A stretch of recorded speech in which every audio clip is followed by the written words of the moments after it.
నమస్తే, welcome to Rudra TV. Amaravati రాజధానికి కట్టుబడి ఉన్నట్లు కేంద్రం మరోసారి నిరూపించుకుంది. పార్లమెంట్లో అమరావతికి చట్టబద్ధత కల్పించిన సంగతి తెలిసిందే. తాజాగా అమరావతిలో సెంట్రల్ సెక్రటేరియట్ భవన నిర్మాణానికి గ్రీన్ సిగ్నల్ ఇచ్చింది కేంద్ర కేబినెట్. కేంద్ర ప్రభుత్వ కార్యాలయాలతో పాటు సిబ్బందికి సంబంధించిన వాటర్స్ నిర్మాణానికి దాదాపు 2,500 కోట్ల రూపాయలకు పైగా నిధులు కేటాయించింది కేంద్రం.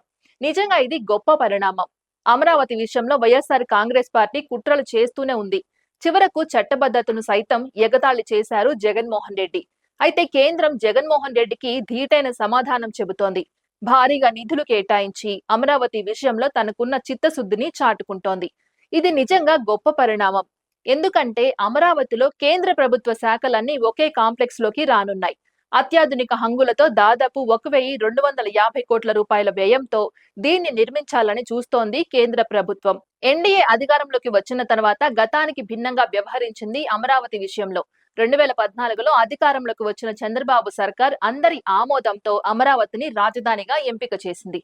రాజధాని నిర్మాణ పనులను అప్పటి ప్రధాని స్వయంగా శంకుస్థాపన చేశారు. భవన నిర్మాణ పనులు కూడా ప్రారంభమయ్యాయి.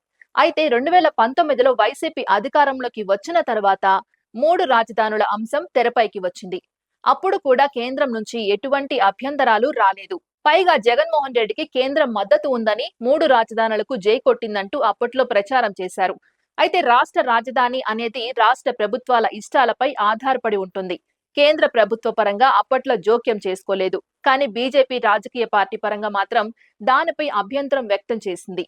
జగన్మోహన్ రెడ్డి 3 రాజధానులను నిర్మించలేకపోయారు. అధికారికంగా ప్రకటనకు కూడా ధైర్యం చేయలేకపోయారు. కానీ కూటమి వచ్చిన తర్వాత గతానికి భిన్నంగా వ్యవహరించింది కేంద్ర ప్రభుత్వం. అమరావతి రాజధాని నిర్మాణానికి కేవలం 15,000 కోట్ల రూపాయల సాయం ప్రకటించింది. రోడ్డు, రైల్వే ప్రాజెక్టులను సైతం కేటాయించింది అమరావతికి. కేంద్ర ప్రభుత్వ రంగ సంస్థలతో పాటు ఆర్థిక శాఖకు సంబంధించిన బ్యాంకుల ప్రధాన కార్యాలయాలను ఒకే చోట నిర్మిస్తోంది. ఇప్పుడు ఏకంగా కేంద్ర ప్రభుత్వ శాఖలకు సంబంధించిన కార్యాలయాల సముదాయాన్ని ఏర్పాటు చేస్తోంది అమరావతిలో. అంతటితో ఆగకుండా అధికారులతో పాటు ఉద్యోగుల నివాసం ఉండేందుకు వీలుగా క్వార్టర్స్ సైతం నిర్మిస్తోంది. తద్వారా వైఎస్ఆర్ కాంగ్రెస్ పార్టీ చేస్తున్న విష ప్రచారంపై మోడీ సర్కార్ తన నిధులతో గట్టిగానే సమాధానం చెబుతోంది. ఇది ఇవాల్టి అప్డేట్. మరో అప్డేట్ తో మళ్ళీ కలుద్దాం. అంతవరకు చూస్తూనే ఉండండి రుద్రా టీవీ.